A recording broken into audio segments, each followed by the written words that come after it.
so a little bit rusty. Tried to go to Greg Ward there. Later here, 2nd and 13. He's got Goddard. This is going to be a big play. Put it out there. Bobby Wagner catches up because the ball hangs in the air. And Jalen Hurts is in. He's in. He's in. What are we going to do? All right. Looking. He goes to Alshon Jeffrey, who makes his first catch of the season. Okay. We got... He's going out. He went in for one throw, and then they took him out. So that was a little bit weird, but I guess Carson's going to take advantage of it and run with it. Meanwhile, Russ, take advantage of this. DK, got it. 52 yards. DK versus Slay was something. We'll get into that. That was much ballyhooed on the broadcast, and it was very one-sided. Look out! Is that Lockett? Nope.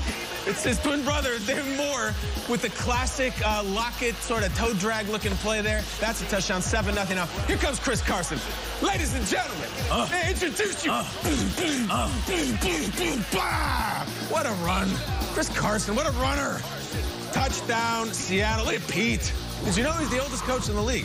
Pete Carroll fired up. There's millions of shots in primetime games of Pete Carroll just gesticulating wildly. 20-9, a 4th and 4. We're going, and we're going nowhere. Look at how cool that touchback was. We are doing a flapping the wings. Andre Diggs interception, and that is a wrap. The Eagles, no offense. Seattle, better defense. And it goes on and on. Look at 3-7-1 next to Philadelphia. But more importantly, Seattle won. And after the game, DK Metcalf had some things to say. It's kind of like coming home, you know, a place that had a chance to draft me, but, you know, they didn't. So, you know, I got to make them pay. One of the defensive coaches came up to me, and it kind of made me mad that he was like, you know, I was in Detroit with Megatron, but you're not there yet. You know, in my mind, I'm not trying to be Megatron. I'm trying to be me. So, you know, I had a little chip on my shoulder the whole game. Was that Jim Schwartz? Yes, sir. Yes, sir. It was Jim Schwartz. Oh, Nate, what do you think of that? Spot on. Spot on. DK is mad because the coach who coached me went up to him and said something that made him a little bit hot. You know, I like the fact that, one, DK is willing to put that out there. Yeah. Because usually players keep that to themselves. A coach walks up to them, and they'll keep it to themselves, and they won't say anything. Two, I know Schwartz. I don't know if he is saying that to get into his head. I don't know if he is saying that to make him mad. But Schwartz, Jim, I'll just say you might want to leave that dude alone, man, before the game. Now, to bring it back full circle, DK isn't Calvin Johnson. He's not close. Is he one of the closest things to mimic Calvin Johnson? Yeah. But it took Calvin Johnson 6 or 7 years before we respected him as the best receiver in the game. It took him 9 years before we looked at him and said, please don't retire, CJ. So for us to look at DK and tell him that, he understands that, which is why he was calm and said, I'm not trying to be Calvin. I'm trying to be DK. But I'll tell you this, and this is just a warning to all coaches, please do not go up to beasts like this and poke the bear. What a story. You know, Jim Schwartz is going to be asked about this. And it could have been like, hey, Calvin, you know, I used to coach Megatron. You keep working, or hey, DK, you keep working, you're going to be just like him. And it could have been that. But he took it and ran with it. This is why I'm kind of triggered by it, though. Do you remember what happened the last time DK Metcalf went to Philadelphia? Like, in the playoffs, he had 160 yards against the Jim Schwartz defense. Most ever by a rookie. Ever!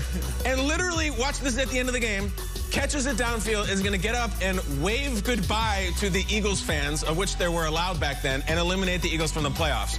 So Jim Schwartz got shredded by DK the last time he saw him. To approach him in any way other than you're the man, I'm going to just suck up to you right now, would be a really strange strategic choice by a guy who, as we know, is no wallflower. So maybe he did go up to him and talk a little junk. That was probably not the best move. Ask Darius Slay. He did the same. Yeah, look, and the truth of the matter is, I looked through 2 years of their career, Nate. DK Metcalf's numbers hold up against Calvin Johnson. Is he not the same Hall of Fame? Is he going to lead the league in receiving yards? I don't know. And break records? Who knows? But I wouldn't have poked the bear either because he absolutely shredded them when it mattered most, especially on that deep pass. And last night, he was incredible. This might be a bigger story in Philadelphia than it necessarily should be, or it's just a typical story with the Eagles this year. Like, what are we doing? Just stop. Or did DK learn something from watching Michael Jordan's Last Dance and heard a compliment and flipped it and turned it around and used it as motivation? I'm really curious to do a deeper dive. I would love to hear from Jim Schwartz, but I want to hear further from DK. Was it Jim Schwartz saying, yo, like you said, Kyle, yo, DK, you're good. Heck of a player. Yeah. Calvin Johnson is a different level, but you're going to get there. Let's talk about this game. Have a good game. I'll see you afterwards. Let's talk about looking at the playoff picture. Seattle waving goodbye to the Eagles and moving up, guys, to the 2 seed in the NFC. The Eagles dropped to 3-7-1, still within striking distance in the NFC East. Nate, right back to you. A lot of teams stumbling and disappointing performances in Week 12. The Seahawks got the job done. How do you feel about Seattle, your other former team? Yeah, we love the question here on the show. Who do you trust? Who do you have more confidence in? We get that question once a week, maybe once a day.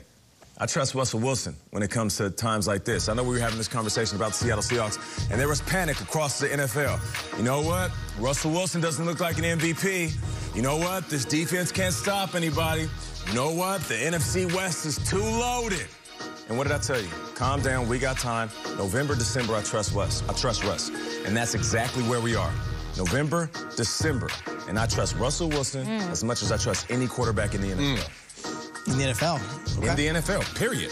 23-17, and it felt like it was 100-0. At no point in this game did it even feel close, and that's a testament to what the Seahawks do. Yesterday, we came on the air and we talked about how the Arizona Cardinals had it all in their hands, and then they travel to the East Coast, and they have a young quarterback and a first-year coach, and they get stuffed at the line when it matters most, and their kicker's missing field goals.